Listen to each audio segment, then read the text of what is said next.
Hello Aries, Sun, Moon, Rising, and Venus signs. Kamusta kayo? Sana po nasa mabuti kayong kalagayan. Welcome back po sa Star Tarot. Kung bago kayo dito, welcome din kayo. Thank you for your support. I truly appreciate it. God bless you all, Aries. Una mensahe po ninyo for today is lightning. Control your anger or you will be sorry. Okay? Kailangan kontrolin muna ninyo yung emosyon, no? Yung strong emotion ninyo, which is anger. Otherwise, kayo lang din naman ang magiging, kayo lang din ang mapapasama dyan. Kayo lang din naman ang makakaramdam ng stress dyan, 'di ba? Pananakit ng ulo, galit, inis, 'di ba? So, kaya as much as possible, kontrolin ninyo yung emosyon ninyo sa ngayon. Kung alam ninyo na pwede ninyong ikagalit ang isang sitwasyon na makikita naman ninyo yan kung merong parating, 'di ba? Na pwede ninyo ikagalit. So, kondisyon ninyo na yung isipan ninyo, kondisyon ninyo na yung loob ninyo as much as possible, okay? Para maiwasan ninyo na talagang magalit kayo. Kasi alam mo naman, kayo lang din naman na magiging sorry dyan, lalo-lalo na kung um, meron kayong mga kunyari hypertension, 'di ba? So, masama 'yon sa katawan ninyo ang magalit. So, what else? We have broom, yan, new home, new attitude. Yan. So, baka meron kayong bagong titirahan. Maybe you are going to move in sa bagong bahay ninyo, bagong condo, bagong apartment, ganon, no? So, you are going to live in a new place, in a new home. New attitude, pwede rin, no? Na meron kayong babaguhin pag-uugali ninyo sa ngayon. Maybe you are changing something. Diba? Baka maiwasan ninyo, babaguhin nyo na dito yung pagiging magagalitin. Ano pa ba? Mga siguro kulang ng pasensya, yung mga ganun ba, no? So, or other kinds of attitude ninyo ngayon siguro magkakaroon ng transformation.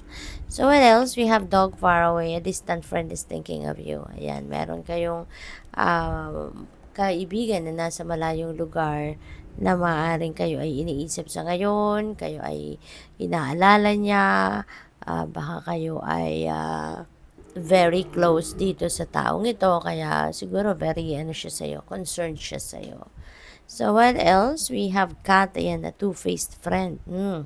Pwedeng related ito dito sa lighting energy. Baka kayo magagalit kasi baka madiscover ninyo na yung tinuturing ninyong kaibigan, doble cara pala. Baka ito yung magiging dahilan ng inyong galit, no? So, pwedeng ganun ang ganap. Kaya, ayun, kalma lang kasi wala ka namang magagawa na, 'di ba? Kundi nasa sa inyo na if you are going to cut off, 'di ba? This two-faced friend sa buhay ninyo. 'Di ba? Kasi this is negative energy, negative vibe ang hatid nito sa inyo. 'Di ba? Hindi ito mabuting i-keep sa buhay ninyo, no? Pero depende yan sa inyong sitwasyon. We are all given free will. Kaya decision ninyo yan kung papaano ninyo yan i-approach na sitwasyon ninyo sa ngayon na na-discover nyo na, diba? Na yung isang kaibigan ninyo, tinuring ninyong kaibigan, doble cara pala.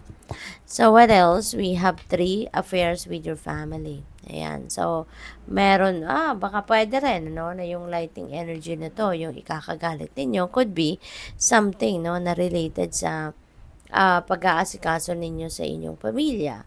Maaari meron ditong hindi sumusunod sa gusto mo, maaaring meron ditong hindi sinusunod yung mga bagay na sinasabi ninyo, hindi inaayos ang mga dapat ayusin, yung mga ganon, okay? What else? We have cracked cup. Ayan, dissatisfaction with life. Ayan, so meron kayo mga dissatisfaction with life. Meron kayo mga hindi magugustuhang kaganapan sa buhay. Maaring related yan dito, no? Sa ikakagalit ninyo, sa isang kaibigan, or other things, no? Pwedeng meron kayong mga frustration din sa mga kapamilya ninyo. So, that is also possible. We have candle, you will be shown the way. Ayan, so napakaganda kasi you are going to be guided, no? You are spiritually guided, you are spiritually guided, divinely guided, no? You will be shown the way kung ano ang dapat ninyong gawin, ano ang dapat ninyong maging diskarte, no? At this time, maybe then that you are praying siguro for guidance. Kaya yan, merong assurance na sa inyo ang universe. Now, you have nothing to worry about. Don't worry. You will be shown the way. So, what else? We have happiness. Wow. So, you will be shown the way also towards happiness. Kaya, rest assured that things are going to be all right. Then, eventually, mawawala na din or masusolusyonan ng mga problema, magiging magaan na din ang journey ninyo rito, ano man ang mga dissatisfactions ninyo sa buhay sa ngayon, maybe eventually you will realize na things are meant to happen, diba? Things that are happening sa buhay natin, nakasulat na yan sa divine plan. Kaya magiging maayos na din siguro ang lahat, no? At kaya kayo magiging masaya na. So what else? We have flag. Do not be tempted to lower your standards para lang na ma-please ang ibang tao, para lang na pagbigyan ng ibang tao. Okay? Huwag ninyong i-compromise yung sarili ninyong standard para lang sa iba kasi kadalasan kahit ano naman ang gawin natin, 'di ba? Kahit anong magandang bagay ang gawin natin para sa iba, talagang may mga tao na matigas ang loob, no? Na hindi na-appreciate kung ano yung mga pinag-e-effort natin.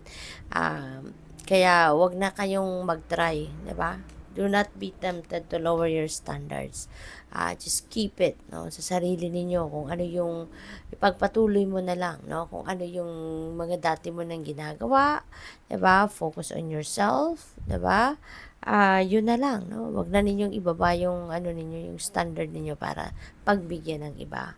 We have 10 temporary situation. Well, everything naman is temporary, 'di ba? Lahat naman nagbabago. Kaya natural lang ito, no? Temporary situation.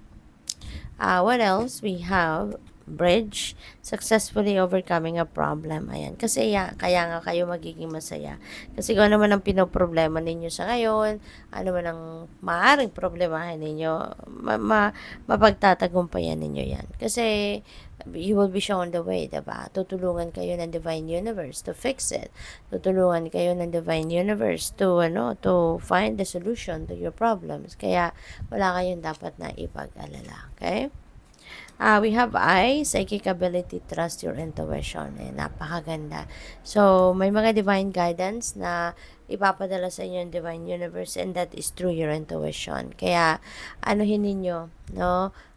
Pakinggan ninyo, mag-tune in kayo sa inyong intuition, listen and follow what your intuition is telling you kasi yun ang gagabay sa iyo, yun ang tutulong sa iyo para ma-solve mo ang problema at maging masaya ka. Okay? So, good luck sa iyo. Thank you for watching. Love and light. Namaste.